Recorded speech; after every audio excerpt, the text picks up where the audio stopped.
We are over a weekend of the Jaguar coaching search now. Virtual interviews have already started. The Jaguars have already talked to 4 or 5 guys already. In-person interviews will begin this week, and that includes a former NFL head coach and former Jets coach Robert Saleh. How much in play is Saleh when it comes to this Jags coaching search? Let's talk about that and a lot more with Zack Rosenblatt of The Athletic. He does a terrific job covering the National Football League with a focus on those New York Jets. And Zack is always kind enough to join us here on 1010XL. Zack, how we doing? I'm good. How you doing? Zack, we're good. Thank you for the time. Crazy times in the NFL, right? Mike Vrabel to the Patriots, so you think, okay, 5 openings now, and then no more than a couple hours later, Dallas comes open because Mike McCarthy is not coming back. So here we are again with 6 job openings currently in the National Football League. Yeah, the way this coaching cycle stuff has gone the last few years has been fascinating because it used to be everybody found out their fate on Monday, but now you have people getting fired during the season. You have them getting fired right after a game on Sunday in Gerard Mayo. You have people on Black Monday, and you have people a week after Black Monday. So it's really become a lot more fluid, and it's really fascinating. And part of the thing is that the process has changed so much in terms of when you can interview people, how you can interview them, if their season's still going or not, whether it's in person or virtual. Like there's just so many different layers now that it's really fascinating. Well, we're going to focus on 2 of them, our job here in Jacksonville and the New York Jets, the team that you cover up there in New York. But you had a report that came out earlier this week about Robert Saleh, who obviously was an assistant here in Jacksonville, went on to be the DC in San Francisco, and then, of course, the head coach with the New York Jets. He's scheduled to interview in Jacksonville on Tuesday. And, Zack, you think Robert Saleh could be much more in play potentially for the head coach here in Jacksonville than some others do? Yeah, I do. I think he has a real shot at it, honestly. And it surprised me when I heard that initially because, as you mentioned, I covered the Jets. So I was here for his entire tenure, and I don't think it was a particularly, I wouldn't say it was overly positive tenure if you just consider wins and losses. I mean, they never had a winning record, they never really came close to the playoffs. He did build their defense up really well, and it became one of the best in the league. And I think he's weirdly been helped. Like if he had been fired at the end of the season, I don't know if it would be the same thing, but he was fired after week 5. They lose to the Vikings. They're 2-3, and the Jets just got completely worse. The defense fell off. They only won, I think, 2 or 3 more games the rest of the season. And it became clear that like he was, a better coach than maybe he got credit for. So I think that's helped him as he goes into this process. He interviews with the Jaguars. He's interviewing with the Raiders. But yeah, I think there's a couple of reasons. I think the Jaguars are a team that, they have talent right now, I think, to compete right away. When he went to the Jets in 2021, that roster was pretty barren. He had to build it up. He had to fire an offensive coordinator and kind of start from scratch on offense. So the offense never took off, but he's inheriting Trevor Lawrence from day one if he got that job. They have some talent on defense and weapons. So there's that factor where, he's proven when he has if he has a lead, usually Robert Saleh wins at the end of the day. And the Jets kind of lost that when he got fired. And then the flip side of that is also that, the Jaguars in that building really value him from what I understand. When he was there in Jacksonville, that was when they were really good on defense. He was the linebackers coach.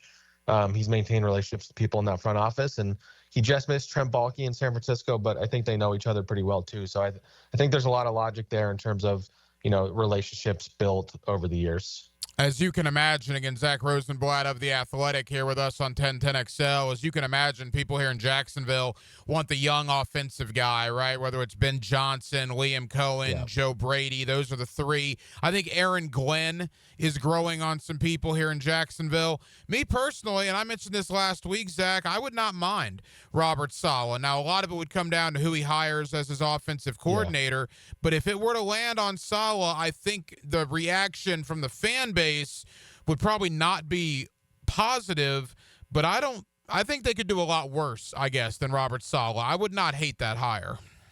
Yeah, I mean, that ultimately the biggest question for him is going to be offense. Mike LaFleur was his offensive coordinator his first 2 years.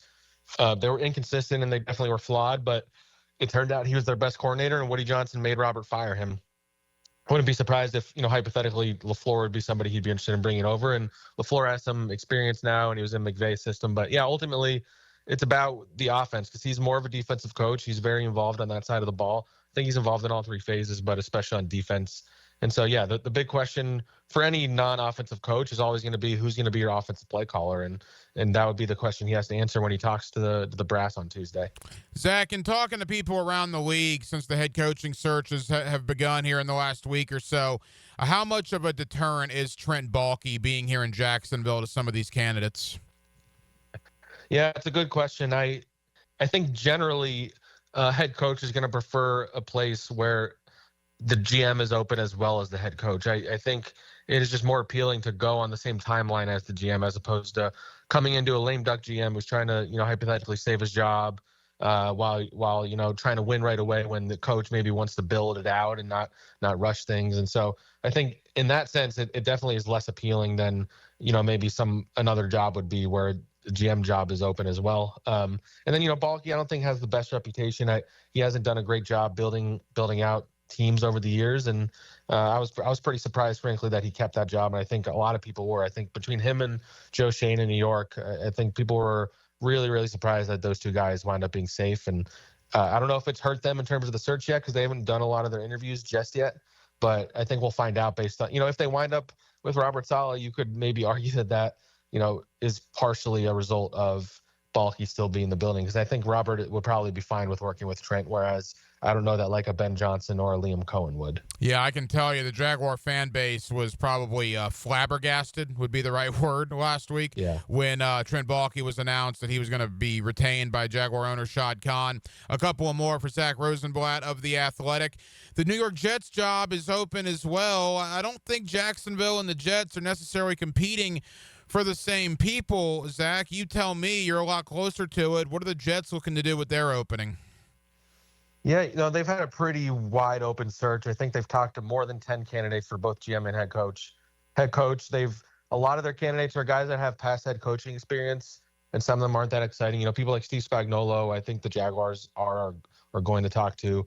Arthur Smith, Vance Joseph, Rex Ryan, they talked to Mike Vrabel before he got hired, Ron Rivera. Like they really highlighted a lot of coaches with experience. But, I think as of right now, I think my best guess for who the coach winds up being is between Aaron Glenn and Brian Flores. I think Glenn has a lot of history at the Jets. He played there for a long time, was a Pro Bowl corner. He's beloved in that building. He started his non-playing career as a scout in their building, and he's close to Bill Parcells. And then Brian Flores is the kind of culture builder and someone who's going to hold people accountable that they need. So I think the Jaguars are probably talking to both those guys, and I think those would be my top choices right now. Yeah, it's interesting you say Aaron Glenn. Aaron Glenn's built up a lot of steam here in Jacksonville. If it's not going to be an offensive guy, a lot of the fans do hope it is Aaron Glenn. Final moment, Zack Rosenblatt of The Athletic. All right, Zach, one more time for people just joining us. You reported earlier this week, again, your connections with the Jets. Obviously, you know Robert Saleh from his time there, that you believe that Robert Saleh is much more in play here for the head coach for the Jacksonville Jaguars than maybe some people would believe. Yeah, I do. I think there's a real chance he gets this job. I'm not 100% sure he's going to get it, but I think he'll do well in that interview, and he has fans in that building, and that's ultimately what it comes down to. Hey, Nia here, and thanks so much for watching 1010XL Jaguars. For even more coverage of the Big Cats, be sure to subscribe to 1010XL Jaguars.